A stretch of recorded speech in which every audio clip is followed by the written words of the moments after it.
The common law best evidence rule provides that if a party offers a document at trial to prove the truth of its contents, the party must produce the original document rather than a copy. But what's an original in the digital age, when information lives in cyberspace? United States v. Jackson illustrates how the federal rules of evidence address admissibility of electronic documentation. In the summer of 2001, Gerald Jackson chatted online with David Margritz, an undercover federal agent. Jackson believed that Margritz was a 14-year-old girl and agreed to meet her in a park on August 14th. Jackson drove past the park with his grandniece in tow, but didn't go through with the meeting.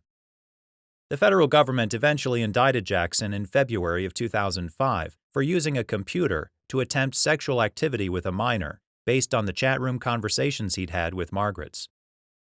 During the intervening years between the sting operation and the indictment, the government lost original transcripts of the online chats because Margritz's computer was wiped clean in a routine upgrade.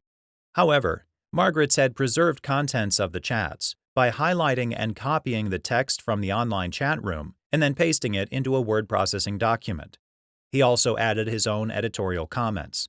This was known as the cut and paste document. At a pretrial evidentiary hearing, Margritz admitted the possibility of omitting information with this cut-and-paste method, but testified that the document accurately reflected the contents of the chats.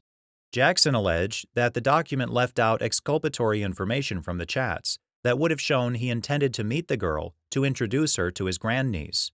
Jackson also brought in a computer forensics expert, Kevin Payton, who testified that this cut-and-paste method wasn't reliable because it introduced the possibility of human error. Payton then described various other more reliable methods that should have been used to preserve the original chats instead.